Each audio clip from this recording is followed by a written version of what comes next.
Well, hello. So, seeing as I finally got some shielding gas for my MIG welder as a product of the CO2 laser build, check it out, I now have a problem to solve. As of right now, I keep my argon bottle in the back shed where the air compressor is, and every time I gotta crack the bottle, I gotta go outside, brave the elements, go into the shed that's buried behind a ton of stuff, and open it up. And that's no good. I'm lazy. It's cold out there. We're gonna fix that.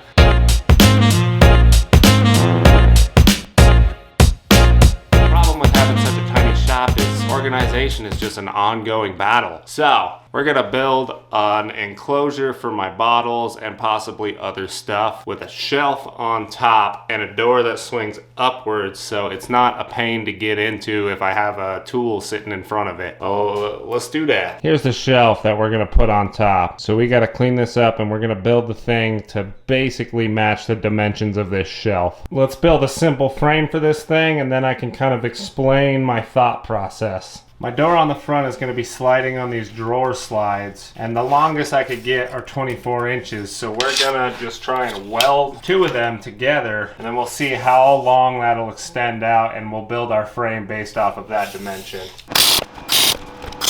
So it seems we got 47.5 inches of travel, so I'll build everything at 47 inches, which should be able to hold a big enough bottle for my purposes.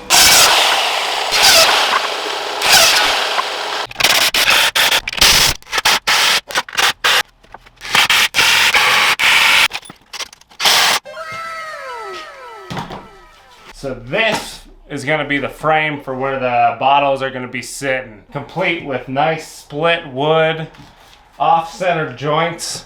The perfect woodworking project. But now we know the height that it's going to sit at. We can cut the shelf down to fit on top. And then we can start working on the door and the mechanism for it sliding open.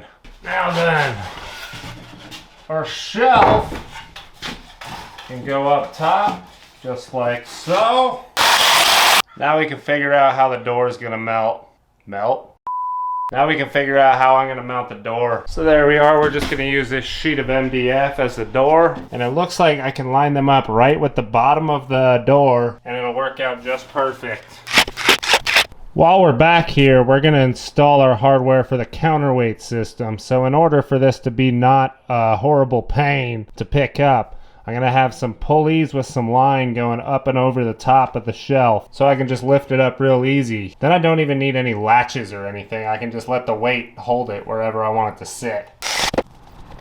As you can see here, we have this metal cable thingy attached to some eyelets at the bottom, and our drawer slides are attached there as well. Before I install all this hardware, so I don't have to work backwards too much on this pretty simple build, I think I'm going to paint the shelf. So I'll finish sheeting up the sides with MDF and then give it a paint job and I'll be right back. So I started painting and then realized I hate waiting for paint to dry. So we'll just paint around everything at the end. That seems to move all right. Let's install our pulley system. I'm just using these teeny little pulleys. They're only rated for 30 pounds, but I doubt this is 30 pounds. Want to check out my van? I got some candy. Now we just gotta find a counterweight that is comparable to it. You can see the mess that ensues when just one of my shelves is missing. So, we're gonna use this as our counterweight. We're gonna weld a cap on one end and fill it with sand till we get the right weight, which is 21 pounds. And then we'll cap the other side and hang it. Alright, this is chock full of sand. Let's see it. 19.6. So close. Maybe I got like a piece of steel I can shove in there. I won't miss this, right? Look at that! Ta-da!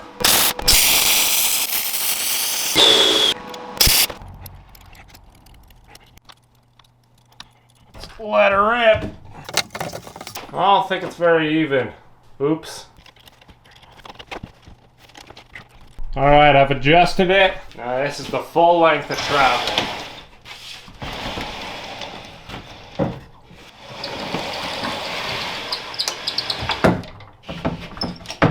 So now we need to contain this counterweight so it's not just clanking around destroying everything in there. So I have this scrap piece of MDF that I'm going to pin up right here. And I'm just going to put a couple 2x4s on the outside and that should do it. Just going to interject and say some just total psychopath mixed these T27s with Phillips heads. And I always grab the wrong one. Would you look at that? Easy. So that's all good to go. The last thing I want to add, I'm going to have a button on the bottom that will activate a light on the inside. Because it's going to be all sorts of dingy and dark in there. But before that, I'm actually going to paint it this time. So, see you in a second. Done. Gave it one of those good from far but far from good paint jobs. Taking very careful consideration into the angles at which I'll be seeing this. That's just my way of saying I only painted half of it. So to make the light turn on and off, we're just going to mount this little button down at the bottom of the counterweight. So when it's all the way up, the light will turn on. So we got to make a bracket for this. Finally, we're metalworking again. Wow, that was short-lived. So we have our button, which installs into this bracket, just like this. And this will mount on the outside of that 2x4. This is the light we're going to be installing in here. It's what I had laying around. Alright, I'm going to do some cable management real quick. I've tacked the wire along the back and installed this 1-gang box, which is where I'll make all my connections. Down here, we just got to install our button. There we go. Let's install it in place. Alright. Got it all installed. And look at that. The light turns on when it's up. Beautiful. Now the last thing that I feel we need to tackle, it's a little plain, and I could use a handle on there. Obviously we couldn't get through this build without a fart joke. So, job done. I think this is a decent solution to a problem I had. I have a little bit more storage space, and now there's something about having just open bottles that I can kick over at any time that scares me. So enclosing them is the smart thing to do when there's a clumsy dude rolling around this garage constantly. I hope you liked what you saw. If you did, think about subscribing. Maybe leave a dinger. And thank you so much for watching.